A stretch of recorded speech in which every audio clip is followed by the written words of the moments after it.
يمكن أنا في واحدة من مدة قالت لي جملة في التعليقات يا جماعة. يمكن التعليق كان غريب جدا جدا، لكن في نفس الوقت آه، يعني خلاني، يعني عارفين، يعني زي ما أكون خدت خبطة في دماغي كده.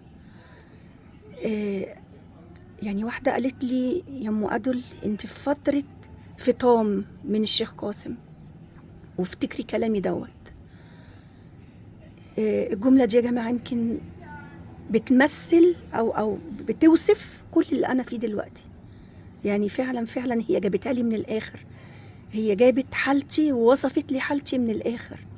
يمكن حبيت ان انا ادور على التعليق دوت. انا بتمنى ان هي تكون بتشوف الفيديو دوت، وبتمنى ان هي يعني يا رب، بس يا رب تبعت لي تعليق تاني واشوفها، لان هي فعلا لمستني. حاولت ان انا ادور على التعليق مره تانية، بس للاسف ما قدرتش اوصل له. يعني فضلت انزل انزل انزل بالتعليقات على الفيديو اللي هي كانت معلقه عليه الجمله ديت، ما عرفتش اوصل لها بجد. آه، بجد تعليقها وصف حالتي من الاخر، يعني وصف الحاله اللي انا فيها. انا فعلا فعلا فعلا كل كلمه في التعليق دي مظبوطه.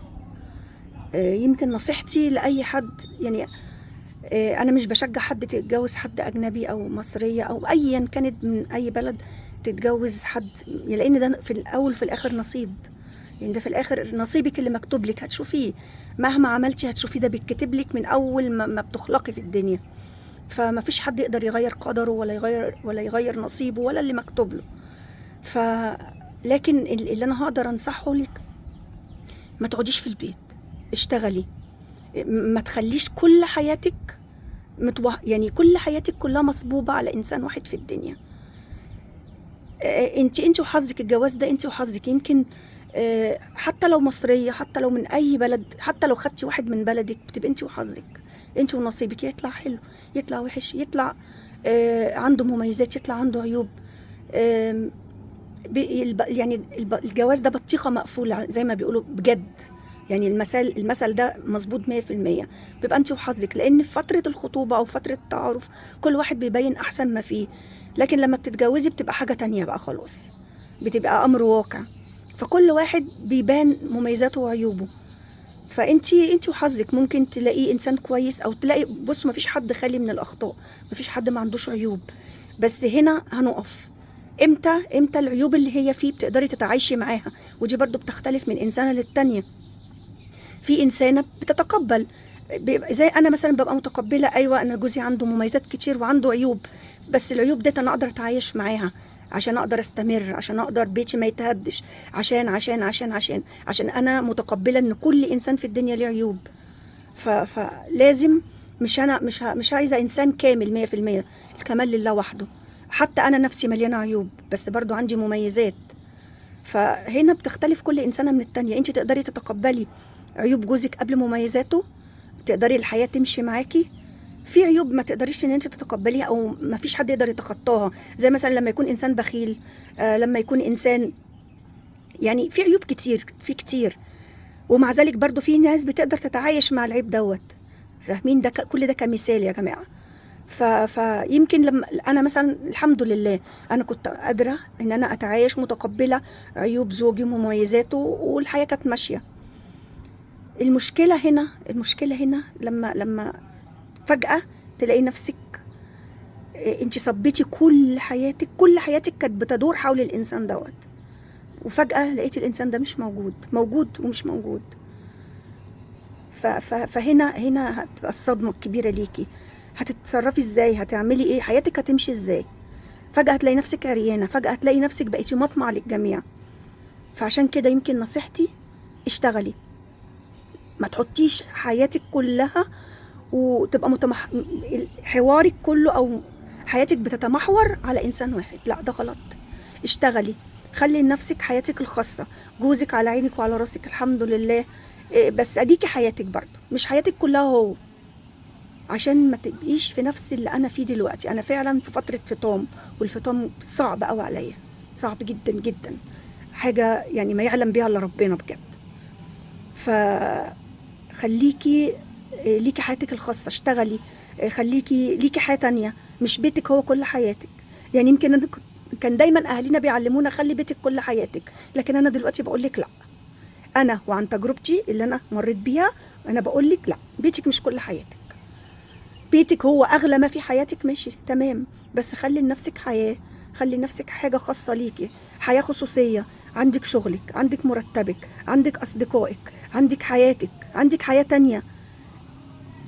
يمكن ساعتها بصوا، اي حد بتمر بالظروف اللي انا مريت فيها اكيد برضه هتتاثر واكيد هتتضايق، حتى لو كان ليها حياه تانية، بس مش هتكون الصدمه بتاعتها او التعب النفسي زي اللي انا فيه دلوقتي.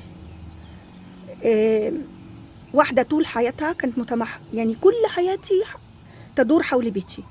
انا موجوده في بيتي، ما بخرجش من بيتي، لو خرجت بخرج مع زوجي، ماليش حياه، انا ما عنديش حياه تانية غير كده. حياتي هي بيتي وجوزي وولادي. فجأة لقيت نفسي خلاص لازم اطلع، لازم اتصرف مع الناس. انا ما كانش ليا علاقه ان انا يعني ان انا بتعامل مع الناس معامله مباشره، كل معاملتي مع الناس كانت من خلال زوجي.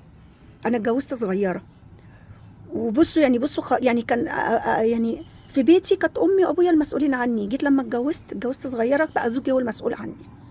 فاهمين قصدي ايه؟ فجأة فجأة لقيت نفسي بواجه الحياة و... وفي الوقت دوت وفي السن دوت وفي بلد غير بلدي، محدش يقول لي انت اللي عملتي كده او انت اللي اخترتي.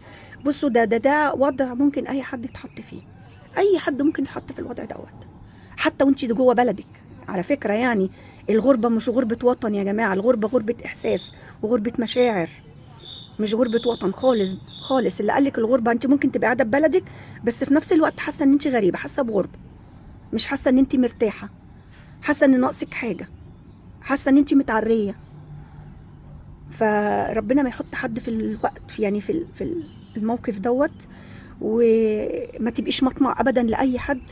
لان انا فجأة لقيت نفسي اللي كان حمينا واللي كان ظهرنا واللي كان عمودنا واللي كان فجأة خلاص لقيت الناس كلها يعني بقيتي مطمع. بس من الاخر هو الكلمه ديت اللي بتوصف الحاله اللي انا بقيت فيها. مطمع في ايه بالظبط؟ في حاجات كتير. فجاه هتلاقي الناس كلها ظهرت على حقيقتها. ما اصل الانسان لما بيقع يا جماعه بتعرفي عدوك من حبيبك، بتعرفي قلوب الناس. طول ما انت قدامهم كويسه ومش محتاجه لهم في اي حاجه كلهم هيجروا وراكي، لكن يوم ما هتقعي هتعرفي معادن الناس. وانا فعلا عرفت معادن الناس، وللاسف الشديد هتلاقي اللي منك يعني اللي منك هم اكتر ناس طمعانين فيكي، هم اكتر ناس عايزين ياخدوا، يعني اكتر ناس خلاص. ما هو بقى الراجل البيت وقع، فدلوقتي خلاص بقت اي حاجه بقى متاحه. الحاجات اللي موجوده الحاجات اللي هي بتاعت عياله نفسها خلاص بقت مباحه، كله عايز ياخد، كله عايز يشد ويجري. خلاص بقى بيتك بقى متاح للكل، بقى ده حاجتي دي، انا عايز اخد ده ولا عايز ياخد ده ولا عايز ياخد ده. لاني انا عندي ثقه وعندي قناعه ان كل شيء اسمه نصيب، ونصيبك هو اللي انت هتاخديه. ولو عاد بيا الزمن من اول وجديد برضه هتجوز نفس زوجي من اول وجديد برضه، بس يمكن كنت هغير شويه حاجات زي ما قلت لكم. ما كنتش هخلي حياتي كلها تدور حوله. كنت هحاول ان انا اعمل لنفسي حياه تانية، احاول ان انا اشتغل، احاول ان انا يبقى ليا اصدقاء، احاول ان انا يبقى ليا حياة تانية. يا جماعة الشغل بيقوي والشغل بيخليكي مش عشان الفلوس، لا خالص، لا بالعكس، لكن بيديكي كيان، بيديكي احساس ان انت تقدري تتصرفي، تقدري تعملي كل حاجة، تقدري ان انت هيبقى عندك اصحاب على الاقل، هيبقى عندك ناس، هيبقى عندك حياة تانية، حياتك كلها مش هتبقى مصبوبة في ناحية واحدة. فاهمين قصدي؟ يمكن انا بقى صح، يمكن انا غلط، يمكن تقدروا تناقشوني في التعليقات يا جماعه. ولو حد مر بنفس الظروف او مر بنفس التجربه بس مع اختلاف الاحداث، مع اختلاف المواقف، يقول لي وعمل ايه يعني في اللي حصل له، حل ازاي او عمل ايه او عاش ازاي. زي ما قلت لكم يمكن انا صح، يمكن انا غلط، يمكن بس هي ده اللي انا توصلت له، ان انا ما كانش لازم اصب حياتي كلها في ناحيه واحده، عشان ما بقاش احساسي زي ما انا دلوقتي فعلا في فتره فطام، ومش عارفه فتره الفطام ديت هتاخد معايا وقت قد ايه. بس اللي انا اعرفه ان انا لازم ابقى قويه، لازم اقف عشان خاطر ولادي، عشان خاطر ولادي لسه ما خلصوش، لسه ما وقفوش على يعني لازم اوصلهم لمرحله ان هم يحطوا رجليهم على يعني على الارض، يعني اللي هم دلوقتي لسه في مرحله الدراسه، نفسي ان هم يخلصوا قوي قوي قوي. فلحد الفتره ديت انا مش لازم اتهد خالص، مش لازم اتهدم يعني، لازم افضل واقفه ولازم افضل صامده مهما كان احساسي، مهما كان بقفل الباب على نفسي، وايه اللي بيكون وايه الافكار اللي بتيجي في دماغي وايه الاحساس اللي انا بحسه.